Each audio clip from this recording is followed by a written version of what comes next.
Bom dia! Vamos começar a leitura de um novo romance hoje, que não é tão novo assim. Foi publicado em 1847, um dos primeiros livros do Fyodor Dostoiévski, A Senhoria.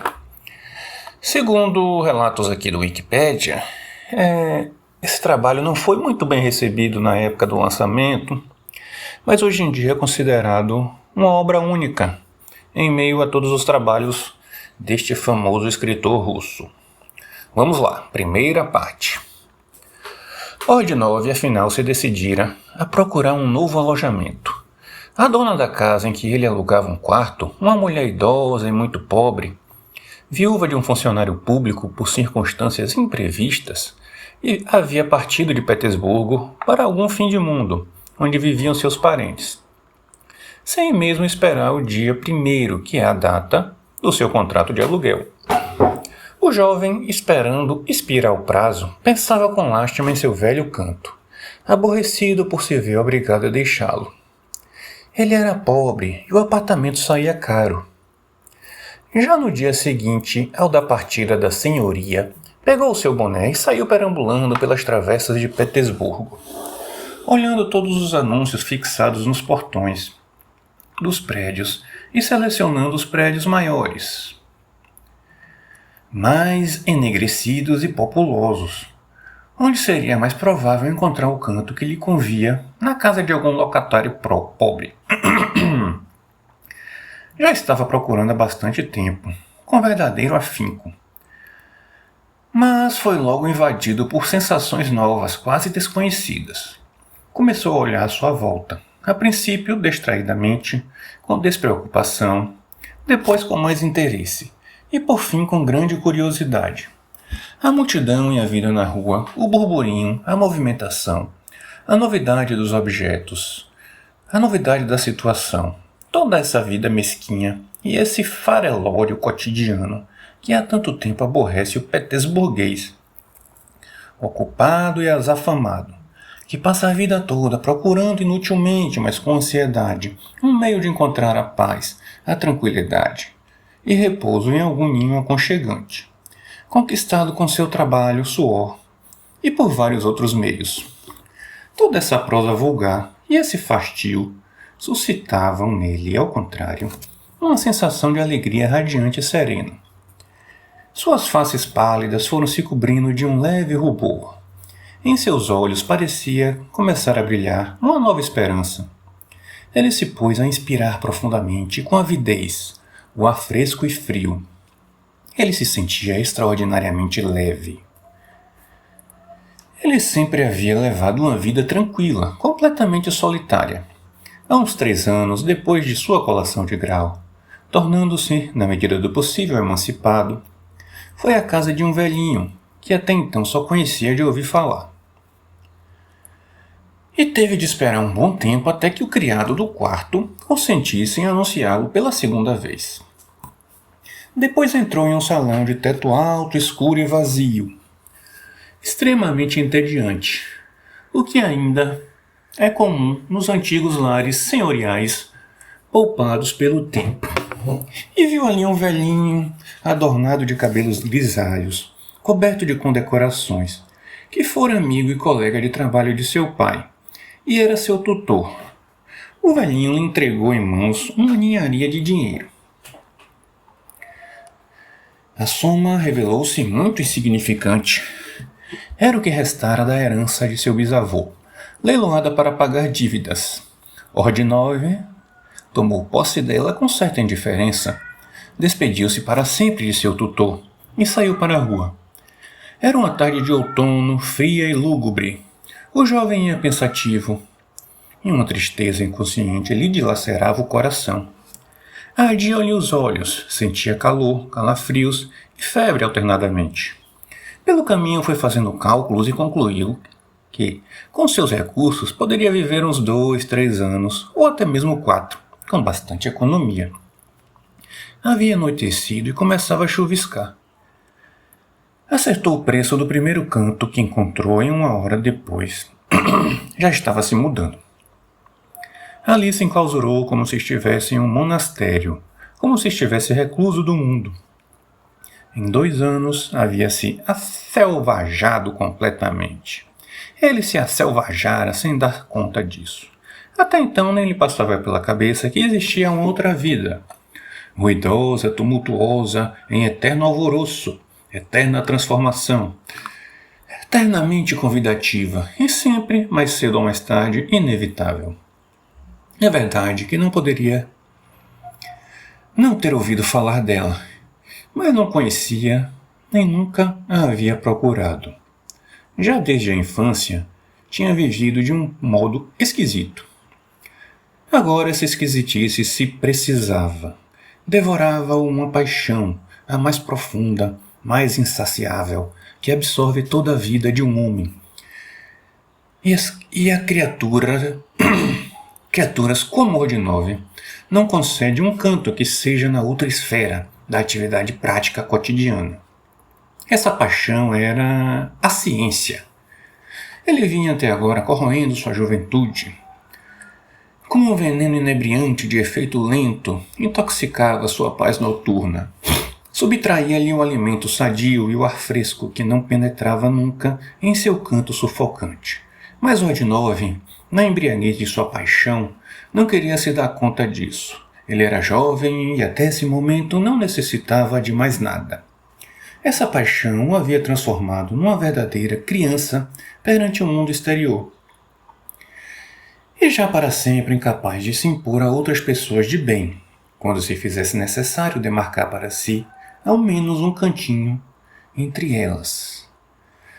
Nas mãos de pessoas hábeis, a ciência é um capital. A paixão de Ordinove era como uma arma apontada para ele mesmo. Havia nele mais uma inclinação inconsciente do que uma motivação lógica precisa para os estudos e o conhecimento.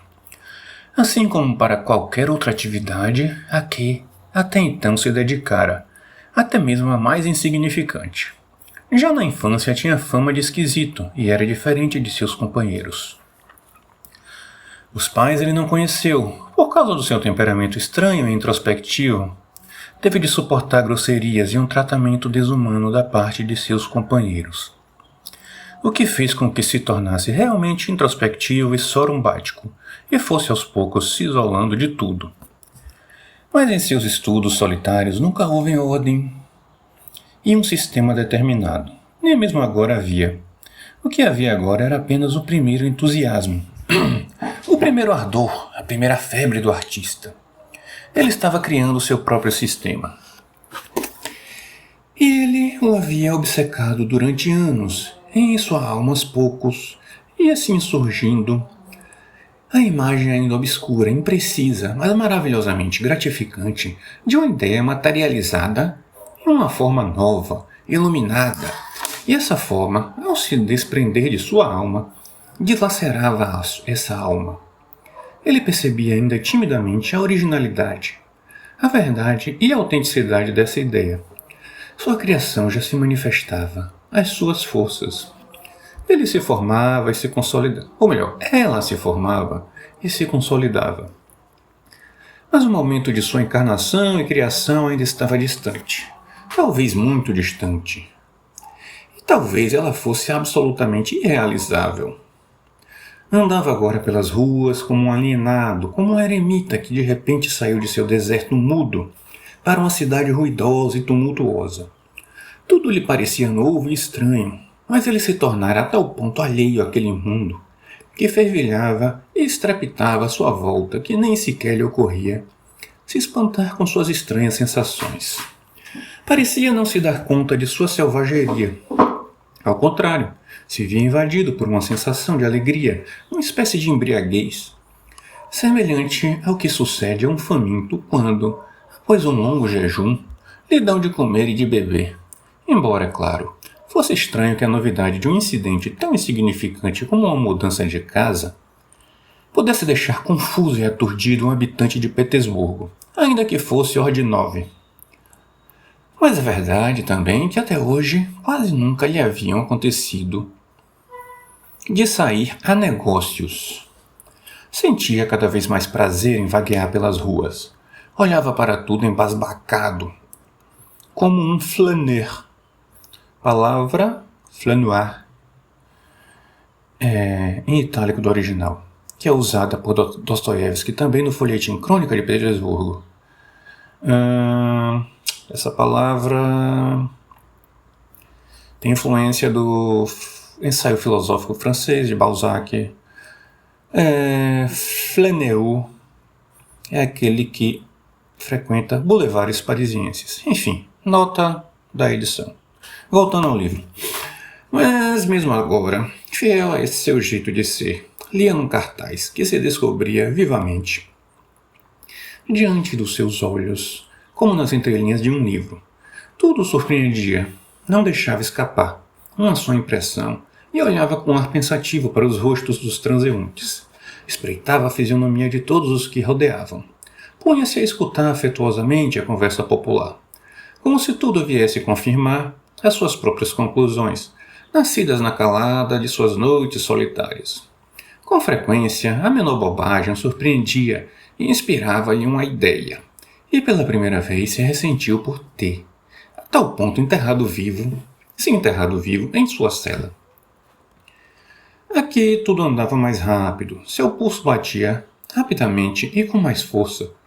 Sua mente, oprimida pela solidão, aguçada e afinada apenas pela tensão de uma atividade exaltada, trabalhava agora com rapidez, tranquilidade e audácia. Além do que, meio inconscientemente, sentia vontade de também se introduzir, de algum modo, nessa vida que lhe era alheia, que até agora havia conhecido, ou melhor, provavelmente apenas pressentido com seu instinto de artista. O coração começou a bater-lhe involuntariamente. Um anseio de amor e compaixão. Olhava com mais atenção as pessoas que passavam diante dele, mas as pessoas estavam alheias, preocupadas e pensativas. E pouco a pouco, a despreocupação de Ordinov foi sem querer se esvaecendo. A realidade passava a oprimi-lo, a incutir nele uma espécie de temor involuntário de respeito. Ele começava a se cansar desse afluxo de impressões novas, que até então ignorara. Como um doente que alegremente se levantara pela primeira vez de seu leito de sofrimentos e caíra, atordoado pela luz, pelo brilho, pelo turbilhão da vida, pelo burburinho e pela miscelânea de cores da multidão que rodopiava ao seu redor, aturdido, entontecido pelo movimento. Foi ficando angustiado e triste. Começou a temer pela sua própria vida, por toda a sua atividade e até pelo seu futuro. Um novo pensamento vinha roubar-lhe a tranquilidade. De súbito ocorreu-lhe que havia passado sua vida inteira sozinho, que ninguém o havia amado, e que ninguém ele nunca chegara a amar. Alguns dos transeuntes, com os quais puxou conversa casualmente no início do passeio, o olharam de um modo grosseiro e estranho. Parecia que o tomavam por louco ou por um excêntrico original, o que, aliás, era a pura verdade. Recordou-se também de que sua presença sempre causava em todos um certo mal-estar, de que já desde a infância todo mundo o evitava por causa de seu caráter introvertido e obstinado, de que a simpatia que sentia pelas pessoas, mas na qual nunca houve uma igualdade moral perceptível, se manifestava de modo difícil, opressivo, e passava despercebida, o que o torturava ainda em pequeno, quando não se parecia em nada com outras crianças da sua idade. Agora que se lembrou, compreendeu que sempre, a qualquer momento, todos o haviam abandonado e se esquivado dele. Sem perceber, foi parar em um arrabalde de Petersburgo, distante do centro da cidade. Depois de comer alguma coisa em uma taverna solitária, saiu de novo vagueando. Tornou a passar por muitas ruas e praças. Ao longo delas, estendiam-se longas paliçadas amarelas e cinzentas. Em vez dos edifícios luxuosos, começou a encontrar esbás completamente decrépitas, e ao mesmo tempo prédios de fábricas colossais, monstruosos, enegrecidos, vermelhos e com chaminés altas. Por todo lado estava ermo e deserto. Tudo tinha uma aparência meio lúgubre e hostil.